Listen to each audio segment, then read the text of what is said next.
بہت ستایا ہے۔ آپ کیسے کہہ سکتے ہیں کہ پولس رسول نجات یافتہ تھا؟ وہ واقعی تبدیل شدہ شخص تھا؟ آف کورس وہ تھا۔ آپ جانتے ہیں جب آپ مسیح یسوع کو قبول کرتے ہیں اور حقیقی نجات آپ کی زندگی میں آتی ہے تو سب سے پہلے حقیقی نجات آپ کی زندگی میں جو کام کرتی ہے وہ یہ ہے کہ وہ آپ کو عاجز بنا دیتی ہے۔ وہ کیا کرتی ہے آپ کو؟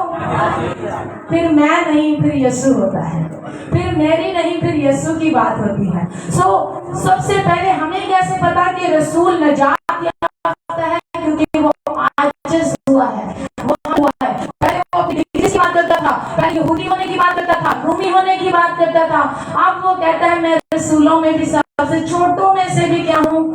سب سے چھوٹا ہوں۔ میں رسول کہلانے کے بھی لائق نہیں ہوں۔ اور رسول کی عاجزی دیکھے، اس نے اپنے خط کے شروع میں صرف اپنا نام لکھا، جسٹ پال۔ کوئی ریورنڈ نہیں ہے، کوئی ڈاکٹر نہیں ہے، کچھ بھی نہیں ہے، اس نے صرف لکھا ہے پولس۔ یہ ایک اچھے اور عظیم خادم کی نشانی ہے۔ میں کسی بھی خادم کے وہ نہیں ہوں جو جن کے پاس بہت سی ڈگریاں ہیں وہ لگا سکتے ہیں ڈاکٹر، وہ کریں، لیکن آپ عاجزی دیکھیں رسول کی کہ انہوں نے صرف اپنا نام بتایا ہے، میں police. He just turned the ball۔ اور وہ کہتا ہے میں رسول کہلانے کے بھی لائق نہیں۔ اور میں نے کہا کہ ہماری سچی نجات کی سب سے بڑی نشانی ہے کہ وہ ہمیں کیا کرتی ہے؟ ہمیں ہیوملٹی کی طرف لے چلتی، ہمیں ہمبل کرتی، ہمیں عاجز کرتی ہے، ہمارے اندر انکساری پیدا کرتی ہے۔ میرے عزیزو یاد رکھیے گا، آپ کبھی بھی اتنے چھوٹے، اتنے کم یا اتنے ادھورے نہیں کہ مسیح یسوع آپ کو اپنی خدمت کے لیے استعمال نہ کر سکے۔ ہاں، اگر آپ اپنی زندگی میں اپنے آپ میں بڑے عظیم ہیں، بڑے ہیں، آپ کو لگتا ہے میں بہت بڑا ہوں، بہت پڑھا لکھا ہوں، پھر یقیناً خدا کے لیے مشکل ہوگی کہ وہ آپ کو اپنی خدمت کے لیے استعمال کرے، کیونکہ خدا کو عاجز لوگوں کی ضرورت ہے جو اس کی خدمت کر سکے۔ اور یہ بات آپ کے لیے جتنی ضروری ہے اس سے کہیں زیادہ میرے لیے بھی ضروری ہے، کیونکہ اچھی نجات، سچی نجات ہمیں کیا کرتی ہے؟ ہمیں عاجز بنا دیتی ہے۔ یاد رکھیے گا، ابلیس کے شکنجوں، اس کے ہتھیاروں اور اس کے پلان سے بچنے کے لیے اگر کوئی چیز آپ کی مدد کر سکتی ہے تو وہ آپ کی عاجزی ہے۔ صرف آپ کی عاجزی آپ کو اس سے بچا سکتی ہے۔ ہمارے اندر جب تکبر، پرائڈ اور ایروگنٹ آتا ہے تو ابلیس ہماری زندگی سے کام لیتا ہے۔ اور رسول کی پہلی بات کیا تھی کہ وہ کیا ہے؟ نجات یافتہ ہے۔ رسول کیا ہے؟ نجات یافتہ ہے۔ دوسری بات، وہ نہ صرف نجات یافتہ ہے، اس نے اپنا آپ مسیح کو سونپ دیا ہے۔ اس نے کیا کیا ہے؟ اپنا آپ سونپ دیا۔ He was surrender. نہ صرف وہ نجات یافتہ تھا بلکہ اس نے اپنا سارا اختیار کس کو دے دیا؟ مسیح یسوع کو۔ ہمیں کیسے پتہ چلتا ہے؟ پہلی آیت میں آئیے، پولس کی طرف سے جو یسوع مسیح کا بندہ ہے، انہوں نے کیا لفظ لکھا ہے؟ پولس کی طرف سے جو مسیح یسوع کا کیا ہے؟ بندہ ہے۔ اب بندہ کے لیے جو لفظ یونانی زبان میں ڈولس یوز ہوا ہے، ڈولس کا مطلب ہے غلام۔ ڈولس کے لیے کیا لفظ استعمال ہوا ہے؟ اور آپ تھوڑا سا اس کو ڈیپلی اگر اسٹڈی کریں تو اس کے لیے انگلش زبان میں ہے بونڈ سلیو، عمر بھر کے لیے غلام، ہمیشہ کے لیے غلام۔ اب یہ لفظ رسول نے کہاں سے لیا؟ آپ اگر خروج 21 باب کا مطالعہ کریں تو وہاں پہ جب کوئی شخص کسی کو اپنے غلام ہونے کے لیے خرید لیتا تھا کہ یہ میرا غلام ہے، میں نے اس کو خرید لیا ہے، تو اسرائیل میں خدا نے یہ اصول دیا تھا کہ وہ 7 سال سے زیادہ تک اس غلام کو اپنے پاس رکھ نہیں سکتا۔ وہ صرف 7 سال تک اس غلام کو خریدے اور رکھ سکتا، اس کے بعد اسے اپنے پاس رکھ، 7ویں سال کے بعد اس غلام کو چھوڑنا اس کے لیے رائٹ فل تھا۔ لیکن ایک کنڈیشن تھی، اگر غلام یہ کہے کہ میرا مالک بڑا اچھا ہے، میرا مالک بڑا کائنڈ ہے، بڑا محبت بھرا ہے، بڑا نائس ہے، میرے ساتھ بڑا اچھا برتاؤ کرتا ہے، میں اس مالک کے پاس ہمیشہ کے لیے رہنا چاہتا ہوں، پھر وہ کیا کرتے تھے؟ خدا نے ان کو بتایا کہ پھر وہ اس کو دروازے کی چوکھٹ کے ساتھ لگا کر اس کے کان کو چھیدا جاتا تھا، جو اس بات کی نشانی ہوتی تھی کہ یہ اس مالک کا عمر بھر کے لیے غلام ہے۔ اور پولس اپنی ول سے، اپنی خوشی سے کہتا ہے کہ میں مسیح یسوع کا کیا ہوں؟ غلام ہوں، میں بونڈ سرونٹ ہوں، میں ہمیشہ کے لیے مسیح یسوع کا غلام۔ اور خوشی سے آج بہت سے لوگ کہتے ہیں میں اس لیے بپتسمہ نہیں لینا چاہتا، میں اس لیے مسیح یسوع کو قبول نہیں کرتا، مجھے باؤنڈ ہونا پڑے گا۔ مجھے کیا ہونا پڑے گا؟